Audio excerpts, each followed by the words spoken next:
Chapter 4 Initiation by Fire. Central Park, for all its magnificence during the day, was scary as hell in the night. The great green lawns were empty, as were the jogging trails and the cyclist paths, and the only light in my vicinity came from intermittently spaced street lamps, which, to add another level of terror, flickered randomly whenever I approached.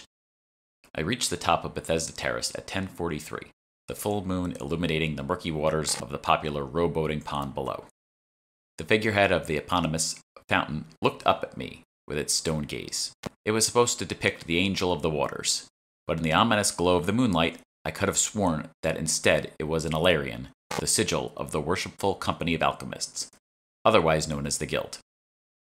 I walked gingerly down the steps, Jade's familiar weight pushing slightly against my actual body, and then turned and strode toward the tunnel that ran under the terrace.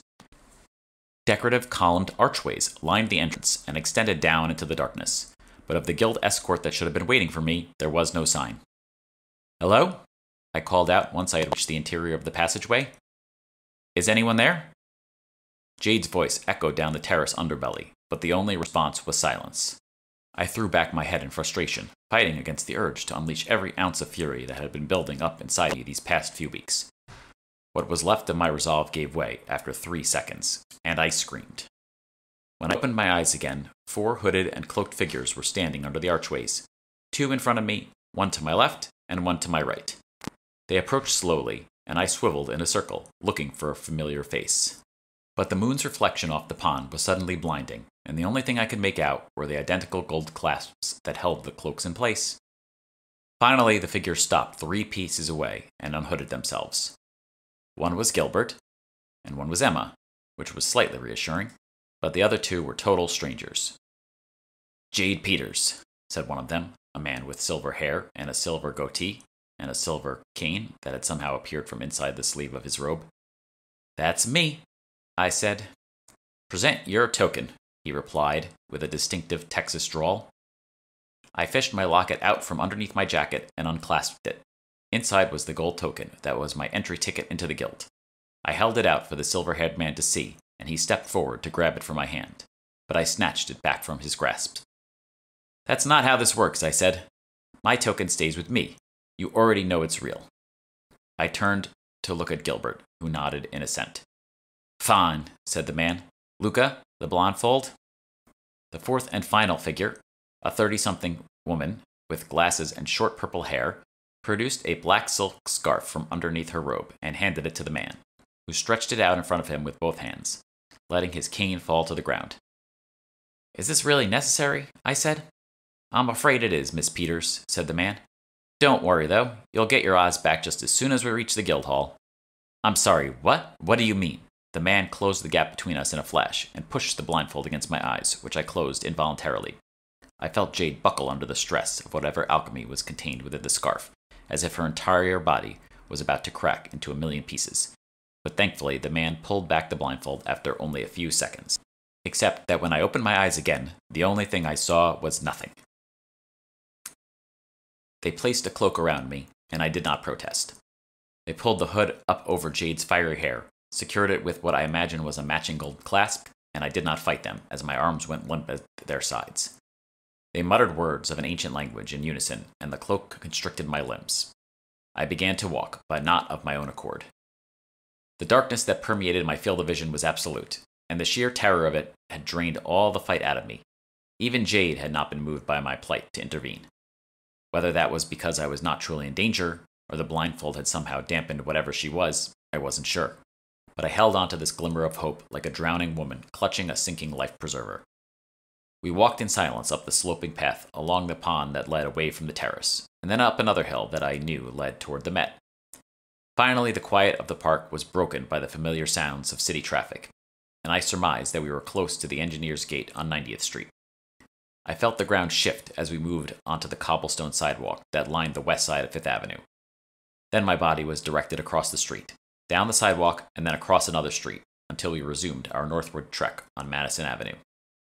What a sight we must have been, 5 robed figures skulking around in the night. But then I wondered if anyone could see us at all. We would be hard to miss otherwise, even at this time of night. Surely the doormen of the Tony Upper East Side buildings we were passing would not keep quiet about such a bizarre tableau, even by New York standards. I wanted to say something, curse these men and women for their treachery, but found the muscles in my throat and my jaw unable to hear my brain's commands. So I gave in and tried to enjoy the only sense left under my control. I should have heard the hum of the air conditioners above my head, the gentle honking of horns, and the screech of tires. But the streets were eerily quiet, and I resigned myself to being trapped in this cocoon until either I was welcomed into the guild or stabbed in the back and pushed into the sewer. I lost track of how far my body had walked, and wouldn't have been surprised to find myself in the middle of the Brooklyn Bridge by the time this was finished. At some point, I felt myself sit down in a comfy chair, and the hood was removed from over my head. As soon as it was, my limbs suddenly fell to their sides, as if the invisible puppet strings had been cut. Then the blindfold was pressed back against my face and quickly removed. I took a few deep breaths, unsure if I even wanted to return to the brightness of the world. But finally, I heard someone clear their throat, and when my eyes fluttered open again, they were all staring at me from around a big wooden table. The man with the silver facial hair, who was now sporting a cowboy hat of all things, sat several chairs away to my left, and the purple-haired woman named Luca, one seat to my left. Emma had taken up a seat opposite the man, and Gilbert was in the middle seat across from me, along with a familiar woman. "Welcome, Jade Peters," said Dahlia DeWick, 13th chairman of the guild, dressed in an elegant black dress with the familiar black stitching, a hint of a smile on her face. "Let us begin, shall we?" Gilbert picked up a piece of paper and began reading. "Roll call. J.P. Laurel, first seat of the orange table. Here," he said. Gilbert made a notation on the paper and then continued. "Emma Patel, second seat of the Pavonia table." Emma nodded. "I need a verbal confirmation," said Gilbert sternly. "Present," said Emma, rolling her eyes. "Dahlia DeWick, first seat of the New Amsterdam table." "Present," said Dahlia. "That leaves me, Gilbert Barbata, second seat of the New Amsterdam table, also present. And as we have 2 first seats present, we have a quorum, so this 432nd meeting of the Worshipful Company of Alchemists shall come to order." He banged a gavel that had somehow appeared in his hand against the table and then sat down. All this talk of tables and seats made me re-examine the wooden table we were sitting at. It wasn't one table, as I originally thought, but 4 that were connected with some sort of gold inlay. The table's outlines were also different. The New Amsterdam table looked almost like the island of Manhattan, but the others were indistinguishable shapes. Behind each table were 3 seats, with everyone sitting in the specific seat that Gilbert had called, which meant that I was slated to be the 3rd seat of the so-called Brukellen table. I took a minute to survey the rest of the room. On my wall to the left were several banners sporting symbols I did not recognize, and on the opposite wall was a series of 4 gleaming metal shields, each with a different crest. Wooden chests were haphazardly pushed against the other nooks in the room, and several half-burned candles provided a dim glow. "Do I hear a motion to dispense with the reading of the minutes from the prior meeting?" asked Gilbert. "I move," said Emma. "Seconded," said J.P. "All those in favor?" asked Gilbert. "Aye," said everyone but me. "Nay?" I said with apprehension. Gilbert frowned. "Jade, seeing as how you are not, at this moment, a member of the guild, you do not get a vote. But you may read the minutes to your heart's content later this evening if you should so choose." "Oh," I said, my face turning red. "Okay." "Good," said Gilbert. "With that settled, let us turn to the 2 matters of new business on tap for tonight's meeting.